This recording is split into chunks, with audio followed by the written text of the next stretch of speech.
Merci Kidira d'avoir fait une petite pause à notre stand. Donc, nous sommes les éditions La Perle Noire. Nous avons maintenant un peu plus de 10 ans d'existence. Et aujourd'hui, on a voulu mettre à l'honneur nos plumes afro-descendantes, africaines et de la Caraïbe.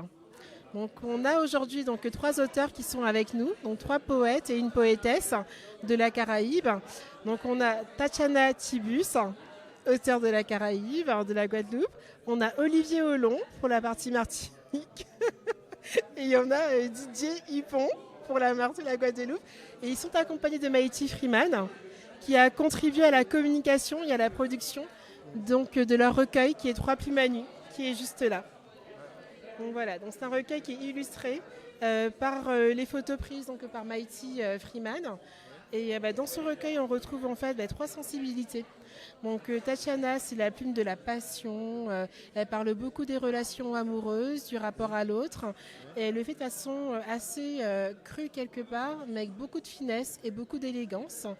On retrouve aussi Didier. Lui, c'est une plume qui est très très pure, qui est très très prude également. Il y a beaucoup de pudeur dans ses écrits.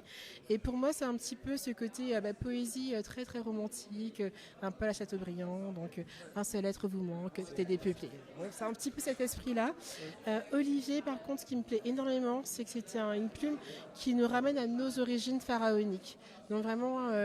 Quand l'homme noir en fait dominait clairement ce monde et un petit peu nous rappelle un peu à l'excellence noire. Donc c'est vraiment 3 univers qui coexistent et qui forment ce recueil qui est Trois plumes à nu. Maintenant, la maison n'a pas que des plumes de la Caraïbe, comme j'ai dit un peu plus tôt. Il y a une plume du Bénin, donc avec ce recueil d'histoires extraordinaires de Doulman Gounon, donc Yémaline. Et dans ce recueil, ce recueil d'histoires, on est plongé dans le folklore en fait du Bénin avec leur vision donc de la Dame Blanche, de Mami Wata que l'on trouve aussi au Cameroun, mais ils ont aussi leur histoire autour de ces personnages. On a aussi beaucoup de poésie. Parce on participe beaucoup à des scènes ouvertes où on rencontre beaucoup de poètes, beaucoup de slameurs, et on trouve un peu dommage de ne pas trouver un peu des supports papier de leur art oratoire. Donc on a mis par écrit tout ce qu'on a pu voir dans ces scènes ouvertes là. Donc on a par exemple le Spout, lui il vient du monde médical, donc il est à la base dentiste, mais il fait aussi partie de cet univers de scène ouverte où il présente aussi ses textes. Alors, en même temps, il fait aussi un peu de musique, il fait aussi un petit peu de mode, vu qu'il a aussi une collection donc, de mode autour de vêtements sportwear, mais qui sont entièrement éco-responsables. On a également Dubstep, qui est écrit par Abba de Boomsong.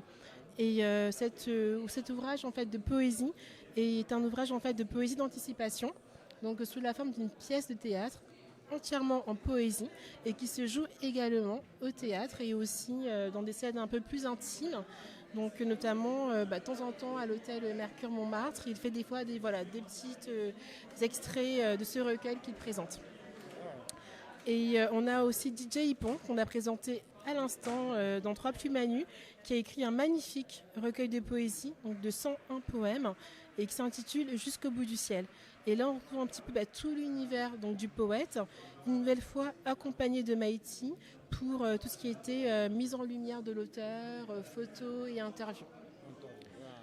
Donc c'est vraiment un univers qu'on espère assez riche autour de la poésie, mais pas que, car on a aussi des histoires du Bénin, on a aussi des contes à destination d'adolescents, donc de la Caraïbe, qui reprend tout le folklore de la Caraïbe. Donc on a Bois l'insouciance d'Olivier Hollon, on a Aldibert le Soucougnon d'Olivier Hollon aussi. C'est vraiment des mythes de la Caraïbe, en fait, des personnages terrifiants, avec aussi ce folklore, ce vocable qui est propre à la Caraïbe, que l'on découvre donc dans ces contes pour enfants. Et en parallèle, j'avoue, j'ai aussi écrit un petit roman. Ouais. Donc là, c'est un peu sur les revenants, donc ces personnages qui reviennent d'entre les morts et qui se retrouvent un petit peu fermés du monde des vivants, parce que pour le coup, ils sont différents.